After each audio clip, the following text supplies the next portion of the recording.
Here we are. 2021. Let's do this. 20 years ago, we had 2001 and we still don't have flying cars or colonies on other planets.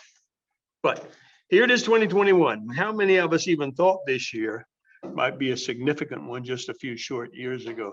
The fives and the tens, they're the important years, but 2021, I don't know. But now here we are. Perhaps the year that we'll see the end of a global pandemic. That's something. The renewal of space travel and the sound of Martian winds. Or the year before the end of the world. Happens every few years. Somehow we're still here. Generally, it's old history that holds us in thrall. Major events from centuries ago. We recently visited the War of 1812, 200 years ago, memorialized in part by this guy. His name is Pete Tchaikovsky, and I think he wrote a song about 1812, if I'm not mistaken. Well, we visited right here in the museum, the turret, the big guns, many artifacts from the first clash of ironclad ships. Happened right out here in Hampton Roads a little over 150 years ago. And did you know that the HMHS Britannic, a sister ship to the Titanic, sank 105 years ago? Only 30 lives were lost. Phew. That's enough big events for an eon, isn't it? But it's April, and the 109th April since the event that shook the world in its time. And it is the Titanic that has almost indelibly captured our hearts. Why is that? We saw the movie and were smitten with Rose or Jack, although we knew they were fictitious characters. And that's been a big part of the story at the Mariners Museum for some time, and it will continue to be so. So we launched these two presentations to tell you what we know about that greatest ship of her time and some of the people aboard. Next week, you get the other half from Wisteria. And we wanted to get your attention. We've been kind of sequestered here for a year now, and we want everybody to know Mariners Museum, America's National Maritime Museum and Park, is alive and kicking and still presenting programs and historic events to you. Well, we'll talk about the class system today, the fantastic idea of an unsinkable ship. The night of April 13th and 14th, 1912, the survivors, and much, much more. Well, this is the prologue. We'll explore today everything that happened in transatlantic travel before the Titanic. Everyone but Jack and Rose. Captain Smith, Molly Brown, you'll hear a little bit about next week. We had to start somewhere, didn't we? Well, the good news, the story of transatlantic travel by ship is a beautiful story. It's filled with romance, adventure, thrills, danger, heroes, and sea captains that rivaled Captain Ahab in their zeal, their skill, their expertise, their experience, and their perseverance. The fast tea clippers and the great Indiaman, the largest moving structures ever created by man. Then, after hundreds of years, literally, steam travel across the Atlantic. What a radical concept. The 1800s and 1900s, it captured the hearts and minds of a generation of wealthy and not so wealthy people. Exciting, of course it was. Dangerous, perhaps a little. Boilers might explode, and did, in fact. Ships might catch fire, and did, in fact. But the glamour and the luxury of life at sea far outweighed the seemingly insignificant risk involved. Well, you've all read Michener, arguably one of the best known writers of our time. If I were Michener, I would begin at the beginning. You remember he took us way back in time, back to the beginning. And he developed his stories from that viewpoint so he wouldn't miss anything important. So if I were a Michener, I'd start with early man. You think he realized that his world was about 70% water?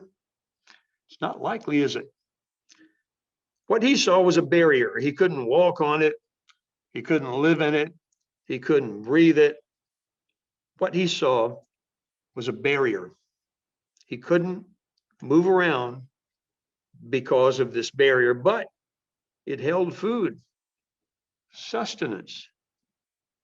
So to get to the food, he must devise a means of moving in, through, and across the waters that surrounded him. First step, hop in the water. Hey, my body floats. That's cool. I can learn to swim. That'll get me around. Not good for long trips, though, is it? Second step, these things called logs, they tend to float, tend to stay on top of the water. Rocks sink to the bottom. Pretty profound. If I can stay atop the log, maybe I'll stay on top of the water. He tried it and it worked. Eureka, a shout of elation, and he was immediately tossed into the water. Okay, we built shelters sort of like platforms for the walls, the roofs, the floors. So let's build a platform from these floating things and see how that works out. Another Eureka experience, and this time he stayed on board for the full 8 seconds and went home with the blue ribbon. Well, after some more experimentation, he learned to burn out, hollow out his log, and give it a more convenient form and produce a more seaworthy vessel. Well, with the new model year, new model millennium, came some changes. Evolution is a reliable but slow teacher. So now we're actually building boats, so to speak. Deliberately building them with a skeletal structure and a skin to keep water out. Now we're cooking. We're going to use this method forevermore. So we have a log, we have a raft, a canoe, and now a bull boat or a coracle, all easily made and cheaply made with local materials. This is great.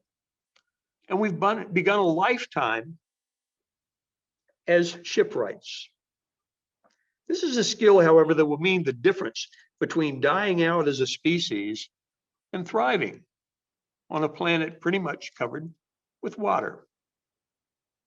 Building progressed as the need or desire arose, but the main idea was that man was no longer imprisoned by his surroundings. To the contrary, his water barrier has now become a sort of a liquid superhighway that will, as we shall see, take him farther than he could have dreamed possible. We're passing into the 1st century BCE now, and the primitive craft have become real ships. They're even beginning to look like ships. They've increased in size and capacity, and now can carry passengers from place to place. They carried these Vikings around pretty handily, didn't they? Passengers, though, were a bit of an afterthought, as the main cargoes would be trade goods, foods, and even arms.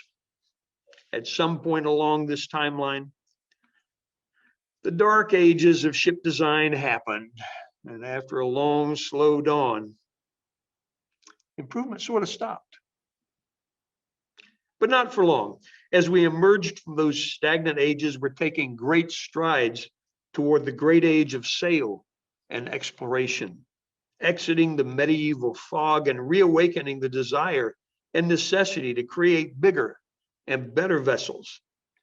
The great wooden sailing ships of the 16th through the 19th centuries were marvels of design and engineering, research and development, mostly trial and error.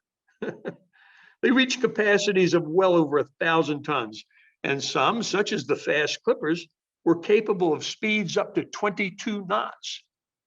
That's almost 30 miles an hour on wind power alone. Well, these ships would mostly satisfy man's innate curiosity, that trait which led to the great age of exploration, and would allow the more powerful nations to exploit those less powerful. These early ships were the power behind empire building, conquest of lands and people, wars of possession, and crusades of religious beliefs and mores, the spread of Christendom and the expansion of the Muslim doctrine. This is the Battle of Lepanto in the 16th century. But they still had a severe and limiting disadvantage. There were only two motive powers for these ships, as great as they were. What were those two motive powers? Have you thought about it? Not a Merc 50C and not a rubber band. Anyone who guessed winds and currents gets an A+. The wind and current, sure, they could row across the Atlantic in a 1,000-ton ship. Think again. Emigration in the 19th century was becoming an important part of the growth and spread of culture throughout the world. And with that growth came the need for greater regularity, greater frequency, greater reliability in the ships that now carried thousands of these immigrants to new and distant lands. Wind and currents were not to be relied upon if regularity, frequency, and reliability were our goals. And communication, global communication, was becoming more and more a necessity. It had to follow trade. Here's Hero's steam engine. What does it do? It spins. It's kind of a magic trick. It was very little use to anyone except magicians and entertainers. It spun like magic. Well, in our time, the concept was developed and evolved into engines with the power of hundreds and later thousands of horses. They would be used to pump mine shafts dry, to power mills and forges, and in about 1780, to power a ship. Not a very big ship, but you got to start somewhere. If one discovery could be said to have launched the Industrial Revolution, it would have to be the development of steam power. Now, if I were Michener, that's how I would have begun my story, but I'm not. So I'll begin with the greatest story of world travel and exploration imaginable, the great age of transatlantic steam travel. This was big, folks. It was huge. Transatlantic steam travel. Many of the things we take for granted were at one time fantasies of active and creative imaginations. As with most big ideas, however, we start rather small. You'll recall Robert Fulton as one of those innovative and creative people who took Hero's idea to a whole new level with this device, which he installed into his little steamboat, the Clermont. The Clermont made its maiden voyage in 1807. Most people watching this steam thingy snorting, belching flames while proceeding down the river expected it to either catch fire or simply blow up before it went too far. Well, most people were wrong, weren't they? Within a few weeks, the Clermont was making regular trips up and down the East River in New York at an amazing average speed of 4 miles per hour.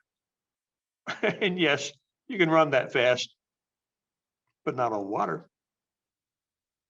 Well, remember, this was way back in 1807.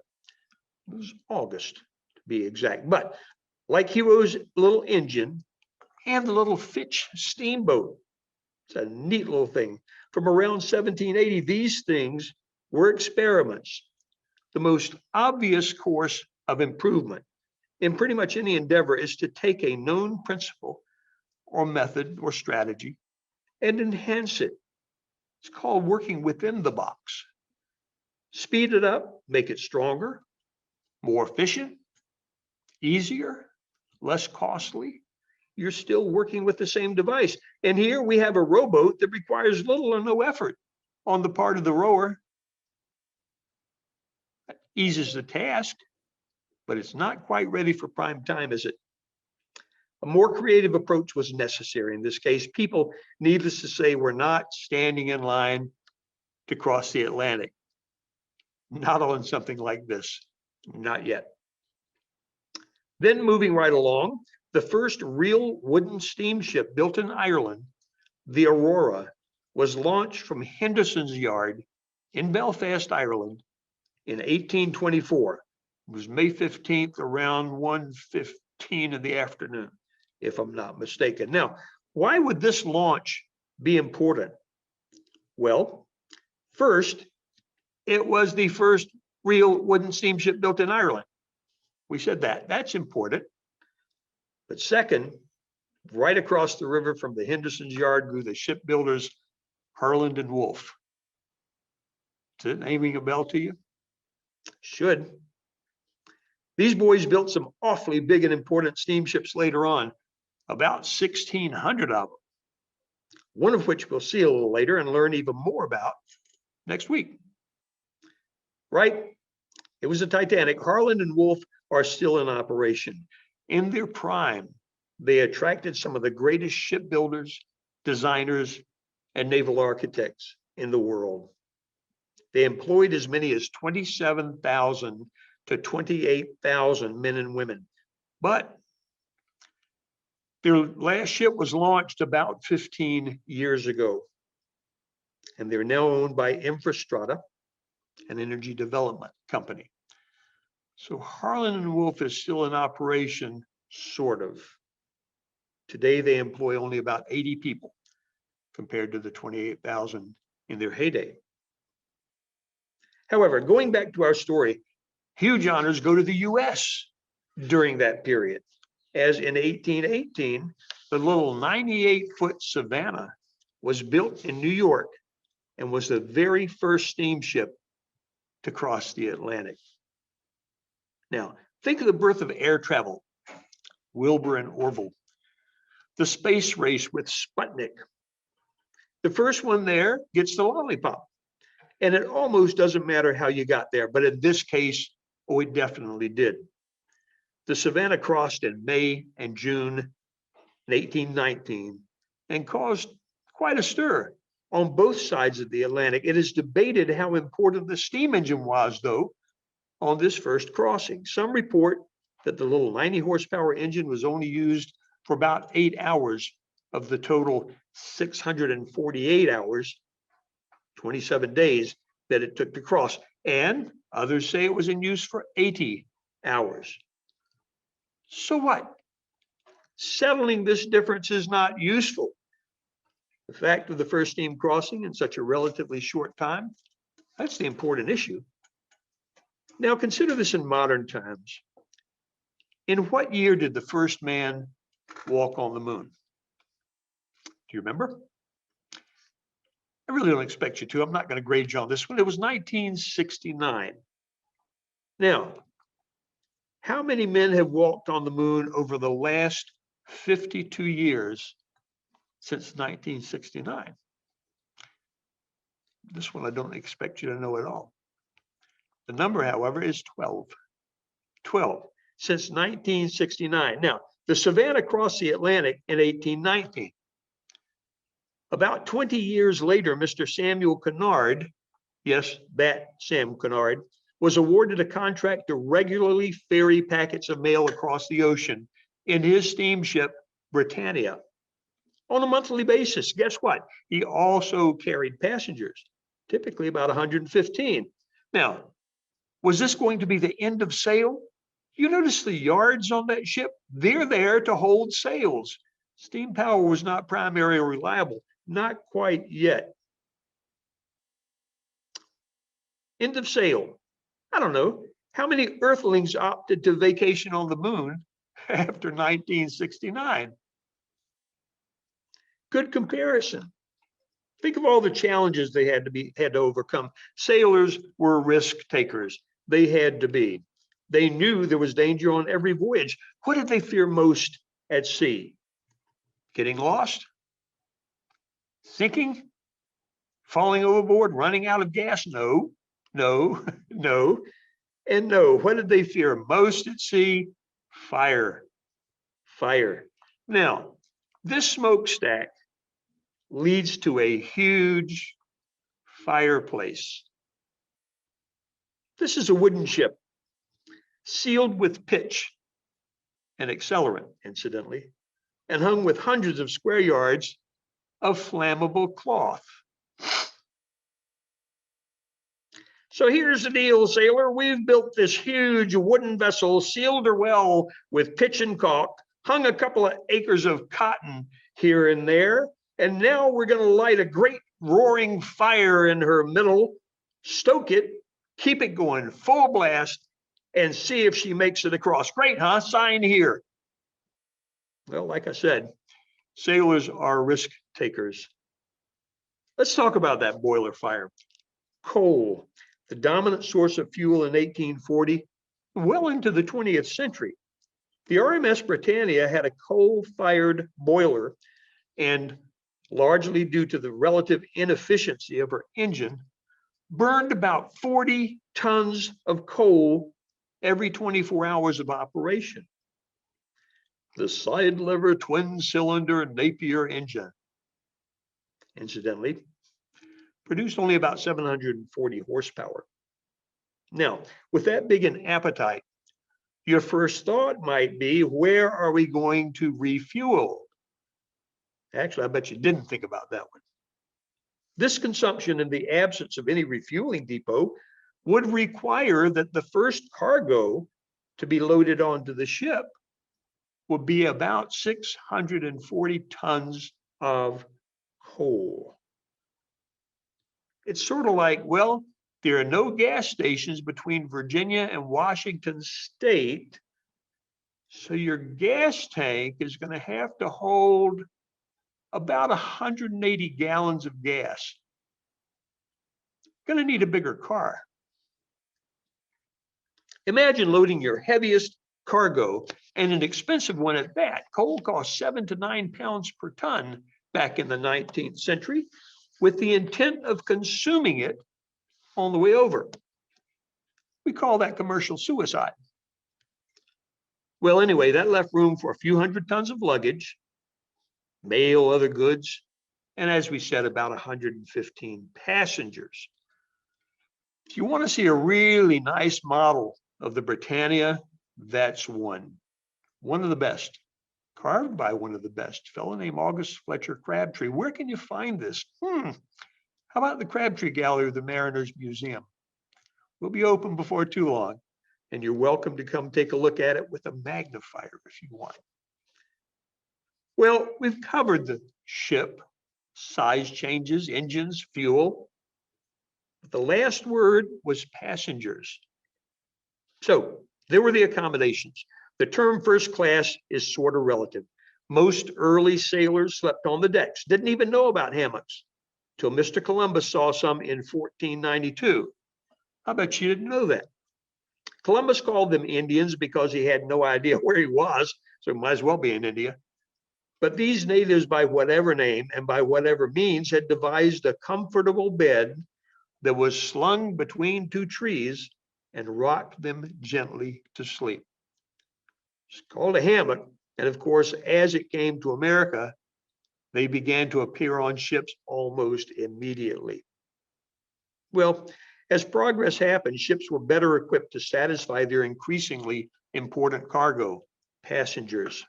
Remember that before the days of iron ships, and that is up to and actually well into the 19th century, even the largest of ships were built of wood.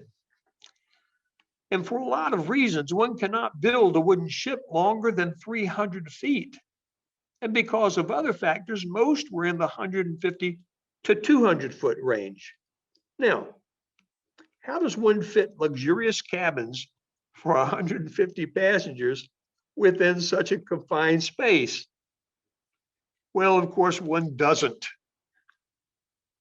Dr. Johnson famously said, "No man will be a sailor who has contrivance enough to get himself into jail, for being in a ship is being in jail with the added prospect of being drowned.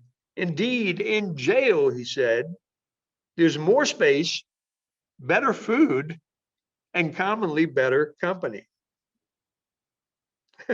Mark Twain crossed from America in 1867. This was the first true passenger crossing that started on this side of the pond, but having a not totally enjoyable experience, he returned by sailing ship. This fellow's name is Charles Dickens. He traveled in the Britannia in 1842 and compared the saloon to an elongated hearse with windows. He reflected on the possibility of his wife getting all her luggage into this small compartment as enticing a giraffe into a flower pot. Well, with a growing interest in transatlantic travel and world conditions as they were in the late 19th and early 20th century, and the fact that the roughest but most important ocean passage in the world lay between the US and Great Britain, research and development of the great steamships, especially in terms of passenger accommodations and propulsion, would become a priority, maybe the priority. In the 100 years from 1815 to 1915, 30 million Europeans immigrated to America. And they didn't take the train, folks. Here's another story, and I'll be brief. The trip to Australia was a long one, 6 months or even more. A recently auctioned diary of a transatlantic traveler, and his name was James Bell, and the year was 1838, tells a story of, shall we say, orgies and debauchery aboard a ship, even to the extent that the captain entertained in his cabin the 2 grown daughters of a minister passenger. Well, needless to say, the crew happily followed his example. Okay, that's enough of that. During the potato famine, 1845 to about 1852, tens of thousands of largely Irish immigrants landed in Boston and New York alone. They were typically not welcomed with open arms, but they fled here so they wouldn't starve. Another issue that pushed transatlantic travel and east to west coast travel by steamship was the gold rush of 1849. Gold discovered in California in early 1848 and later in the Yukon. Getting there involved a long ocean voyage or traversing the Isthmus of Panama. Why didn't they take the canal? There was no Panama Canal in 1849. These hundreds of ships have been abandoned by captains, crew, and owners who sailed and steamed them to California and went straight to the gold mines, thinking of untold riches overnight. Now they lay rotting and breaking apart in the harbor. Incidentally, does anyone know where Yerba Buena is? Well, that's right where it was in 1849. We just renamed it San Francisco. Well, the gold rush also pretty much put an end to the New England whaling industry. Why? That's a good example. Kind of a dangerous industry to pursue. So it was clear that larger ships were certainly needed and better and more efficient engines and more comfortable accommodations. England was depleting her forests to build warships and to produce charcoal for smelting operations. Remember this Industrial Revolution. Well, this is the largest forest in England, and it's only about 42 square miles. To build a great ship of the line in the 18th and 19th century, the shipyard would require 4,000 to 6,000 standard oaks. These aren't standard oaks, they're not big enough. Standard oak would be 80 to 100 years old. An acre of controlled woodland might contain about 50 of these standards. So 2 acres for 100, 20 acres for 1,000, 120 acres of oak produced 6,000 standard oaks to build one first-rate warship for His Majesty's Royal Navy. How big is England? Been there? You can't walk around it, but it's not that big. This is Missouri. Square miles, about the same. Oak, you see, is becoming scarce, and the King's Navy is concerned. And they couldn't stand there and wait 80 years for a new usable oak to grow, so the king sent out his fellsmen into the forest to mark all the usable trees for the royal shipyards. There were 6 of them. The shipyards in Chatham, Plymouth, Portsmouth, Woolwich, Deptford, ships built from oak, warships. Commercial shipyards, who couldn't touch an oak with the king's broad arrow upon it, turned to iron and composite ships.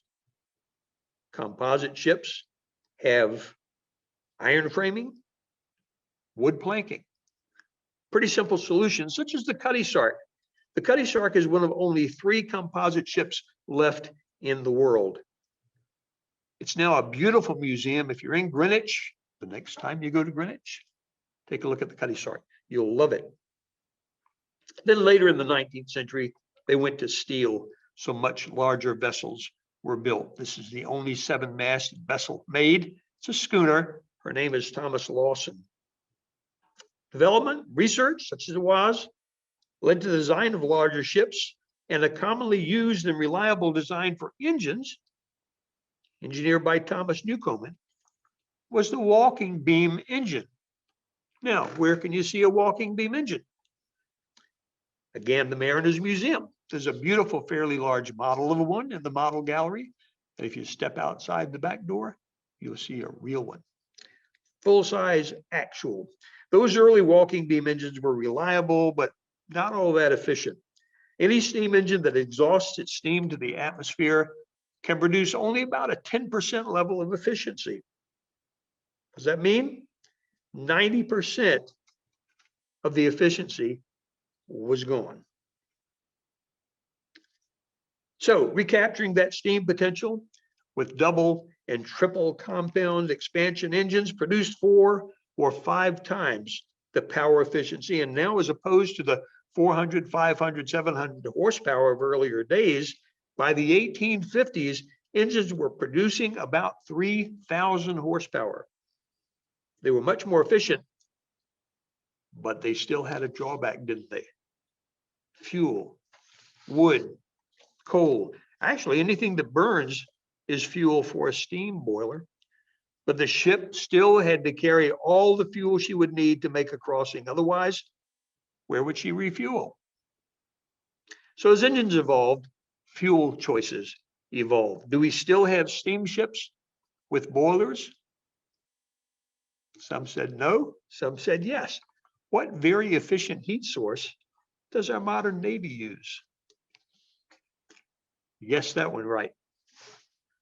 As competition grew, costs decreased, and transatlantic travel became, if not commonplace, at least no longer isolated to the very wealthy and the elite. Now, don't misunderstand me. There were always means of crossing the Atlantic by ship. One could sign on as help, a deckhand, a porter, a steward, a stowaway. No one didn't sign on as a stowaway, but there was a stowaway on the very first crossing of the Britannia. Passage cost about 4, 8, 15 pounds, depended on where you wanted to sleep. Well, the fellow who stowed away was found, relieved of his valuables, or valuable. He only had one thing of value. That was a watch that incidentally was worth much more than the ticket would have cost him. And then he was put to work as a coal feeder. And then he was put off at the next stops, Halifax. That's not where he was going. It doesn't pay to stow away. But traveling on the cheap in any event missed much of the point of the voyage. Getting there, you'll recall, well, with larger ships and therefore more spacious and luxurious accommodations. The owners of these ships started thinking a lot more about their passengers and less about cargo. That was a good thing. To capitalize on the cruise trade, ship owners and builders, bankers, and financiers began to form alliances and companies strictly for transatlantic trade. In the late 19th, early 20th century, some 10 or 12 of these companies were doing a lively business in transatlantic travel. Now, how's your memory? You think you can identify them by their house flags? Some you may have seen, some you may not. Let's take a look. First one should be fairly obvious. You recognize it? Yep, it's the White Star Line, founded in Liverpool in 1850 by John Pilkington and Henry Wilson. Primarily, it was then to focus on the Australian gold mine trade. This one then should be familiar also. It's Cunard, founded in 1840 by Sam Cunard and originally called the British and North American Steam Packet Company. He changed that in 1879 to Cunard Steamship Company in a reorganization effort to raise some additional capital for his lines. This one might stump you. It's the house flag of Inman Lines, originally the Liverpool, Philadelphia, and New York Steamship Company, founded in 1850, and until her absorption by American Lines in 1893, was one of the big three passenger lines. Mr. Cunard, White Star, and the Inman Line. This one should be obvious. What would you call this line? Everybody said Red Star, so you're all right. Gave you a hint. It's the house flag of Red Star, which was founded in 1871 and taken over by J.P. Morgan's IMM in 1902. John Pierpont Morgan had the International Mercantile and Marine Line, IMM. Here's one that had a long and distinguished life. The P&O Line, Peninsular and Oceanic, founded in 1837, survived until 2006. 2006, it was absorbed into DP World, Dubai Ports World. Their flag can be said to show their true colors, the blue and white of Portugal and the red and yellow of Spain. Well, these and a dozen or so others ferried the elite from Great Britain to the US and the US to Great Britain, as well as cargoes of freight, packets of mail. The steamship was at first a means of moving goods across the Atlantic, then goods and people. And now in the mid to late 19th century, the voyage itself became the product, a floating world of luxury, elevators, swimming pools, gymnasiums, ballrooms, orchestras, white tie dinners of 5 courses with silver, linen, tableside chefs. Oh, getting there was much more than half the fun. As an example of improvement in design and in size, let's take a look at a few of the ocean liners of the 19th century, the man-made leviathans of the Atlantic. Here's SS Britannic, built in 1874, weighs in at 5,000 tons, and she's 468 feet long. How many passengers? About 1,300. Which line owns the Britannic? Here's a little quick lesson. First, it's the White Star Line. How would you know that? The name ends with ick. If it were a Cunard liner, the name would end with ia. Ick and ia. You need to remember these things. You can win a lot of bar bets. At least I do. Here's the Inman Line's City of Berlin. 5,500 tons, 490 feet long. And the Arabic. Now, 1881, the Arabic was 438 feet long and carried 1,250 passengers. Who owned the Arabic? You just had your lesson. Did you remember? Of course, it's a White Star liner. Sadly, it was the first White Star ship lost in World War I. And the Inman Line, City of New York. City of New York.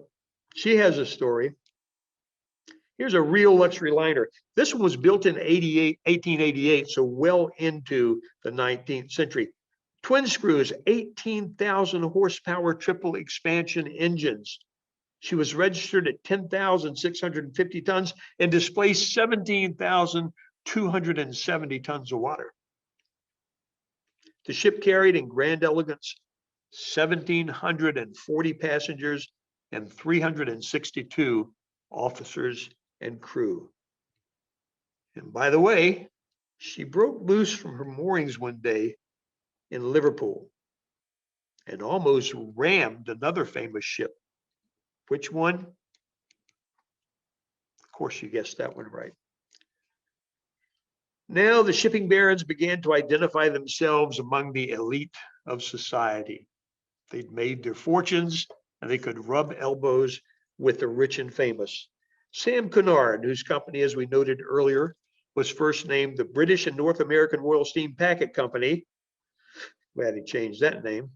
J. Bruce Ismay, chairman of what? Of course, the White Star Lines.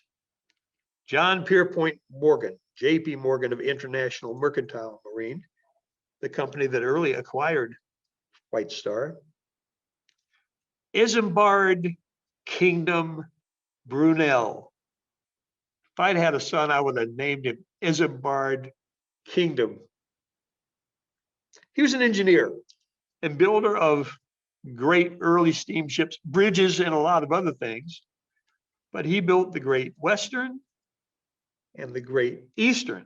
He wanted his ships to be remembered as great. He also, incidentally, if you've been to London, ridden the underground, the metro,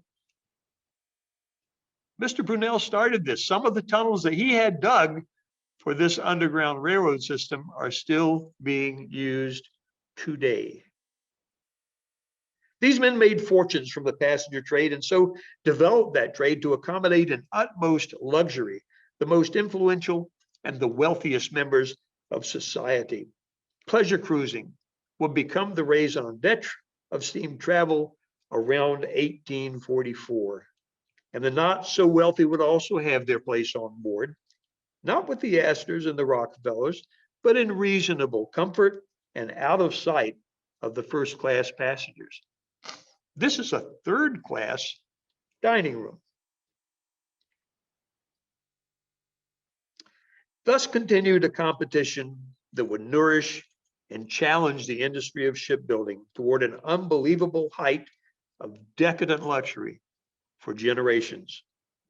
Ships of the future, the ships to be, must carry not dozens, but hundreds and even thousands of passengers, their luggage, their automobiles if they chose, and perhaps some paid cargo, mail, freight, manufactured goods.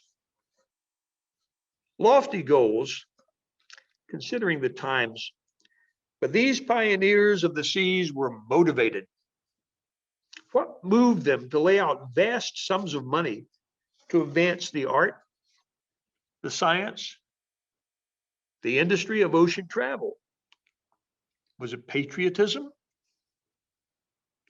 Was it nobility and honor? Did they seek to improve the lot of their fellow man? All noble pursuits, and possibly some of these apply, but I don't think so. I think the promise was ROI. All of you who've done any financial work know what that means. Return on investment. These men will become fabulously wealthy, but along the way, they would provide a means for moving goods, people, livestock, communications, and culture across the oceans at heretofore unbelievable speeds. And so the great age of sail would come to its twilight, and in its place, the Industrial Revolution and the age of steam. We're getting ahead of ourselves. Incidentally, this one was built right here in 1951. You don't have to recognize it. The name is right there. America's ship, the SS United States. Now, this is a big ship. The steamships that would cross the oceans in the mid-19th century started out much smaller. They grew because the demand grew. When we think back to the 19th and early 20th centuries and all that was happening in the world, the potato famine that we mentioned in Ireland, the gold rush on the West Coast, the beginnings of a civil war between the states, and later a war to encompass the world. These events would move thousands of people across the oceans. We spoke of the Industrial Revolution. Revolution can take many forms. Some are devastating, some are progressive. This one was opportunistic. So these barons of steam, these princes of the oceans, started securing their places in the matrix of this maritime revolution, knowing that with the world growing closer and closer together, travel will become the growth industry.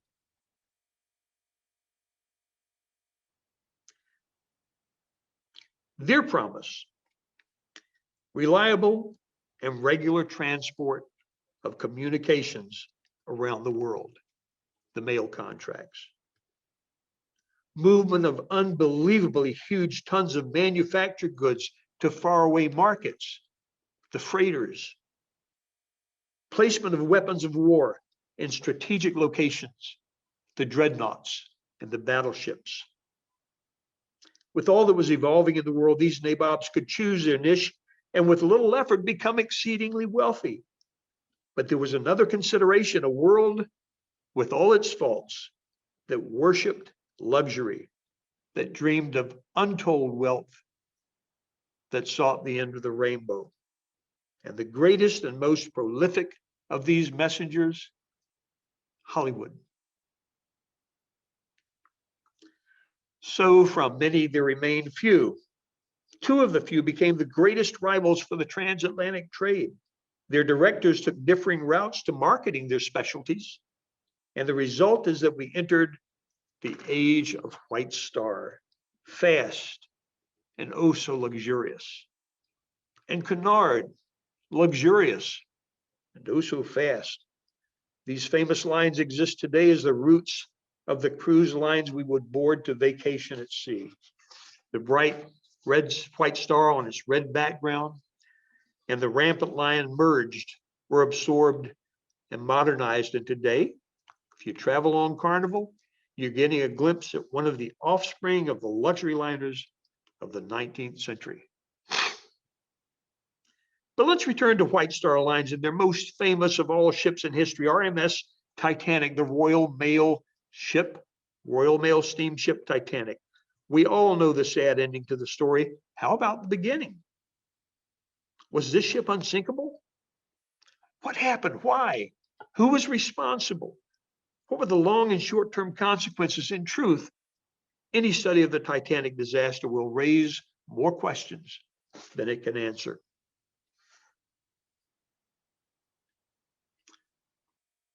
"110 years ago, on May 31st, 1911, at 12:13 p.m., Titanic rolled down her slipway and in 62 seconds was floating in the Belfast Lock in the North Channel of the Irish Sea. Well, a ship this big begs comparison. No ship this size had ever been conceived, so it's rather natural to think, well, how big was it? How big was the Titanic? Here's a comparison with one of the Cunarders we may be familiar with, the Queen Mary II. That's RMS Titanic. So she's just shy of 5. Well, let's take a look at this one too. This is the largest ship. Today's largest ship might not be tomorrow's largest ship. The Symphony of the Seas, at nearly 1,200 feet in length. She weighs in at nearly 230,000 tons. So she's just shy of 5 times the size of the Titanic. Well, she's about a football field longer. She's about 6 stories taller, about twice as wide, but that is today's culture of extremes. An ocean cruise in the early to mid 20th century, the time of Titanic, was a matter of sailing to various exotic paradises, getting off, shopping, and perhaps enjoying the amenities and cultures offered there. The goal for engineers and architects today is to design a ship by which passengers are so enthralled that disembarking is never or rarely actually necessary. Fact is, these modern ships are so large they cannot fit into many ports, and disembarkation where it's necessary or advantageous is only possible through tenders, the smaller detachable craft like large lifeboats that are carried aboard the ship, or in some cases owned by the port. It's not the symphony we're interested in, it's the Titanic. Where were the passengers going? Were they excited about the journey ahead? Who were they? All that next week. 100 years on the ocean floor, nearly 2.5 miles down. The great ship gives up very few clues as to exactly what happened on her last night. What we do know, however, has filled many books. No other disaster in history was more inevitable or could have been more easily avoided. And it is this apparent contradiction that runs through the entire Titanic story. It is above all a story of self-sacrifice, of heroism, noblesse oblige, nobility and prejudice, class and egalitarianism.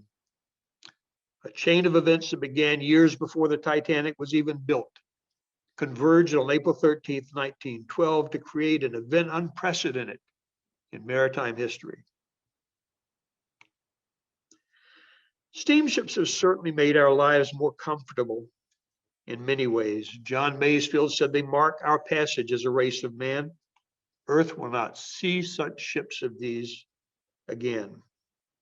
He was referring to the great sailing ships, but the romance that we saw in the age of sail represented danger and inconvenience to those who owned and captained and worked aboard these ships. Once subject to the vicissitudes of wind and currents, they now were largely free from the uncertainty of nature and plied their courses through the oceans with an authority and control that their ancestors could not in their wildest imagination have dreamed. But somewhere in the far northern Atlantic lie mountains, mountains of ice that the early Norsemen recognized and feared. And in the early years of 1912, with a series of deafening cracks, one broke from its parent Greenland glacier and thundered into the cold waters of the Labrador Sea to begin its slow journey southward in the North Atlantic, where on the night of April 13th, 1913.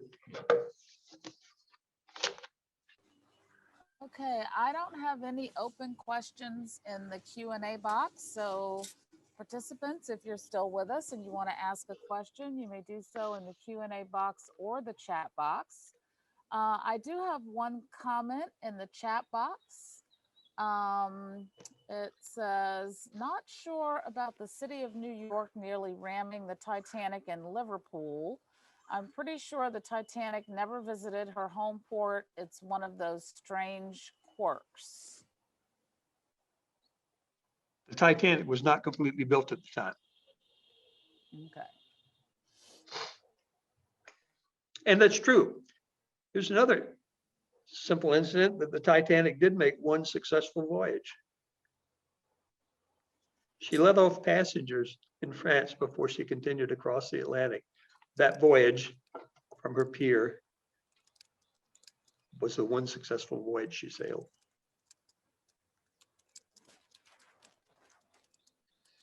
Okay, are there any other questions, ladies and gentlemen? I do not see any. Outstanding presentation. Thank you. That's one of the comments you have. Thank you. All right. I am just sharing the YouTube link because a couple of people asked, would it be uploaded to YouTube? Yes, it will.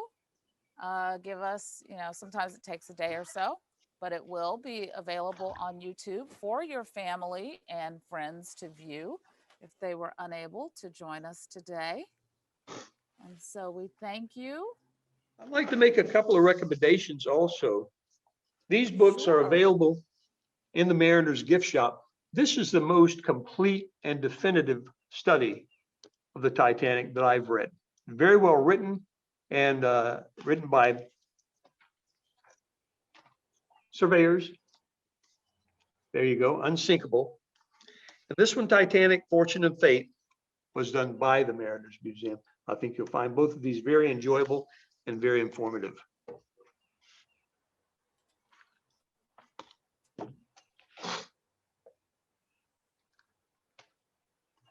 Okay.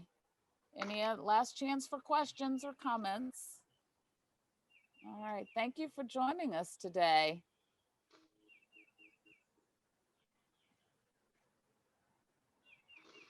That's all I have. Thank you. All right. Thank you, Ron. My pleasure.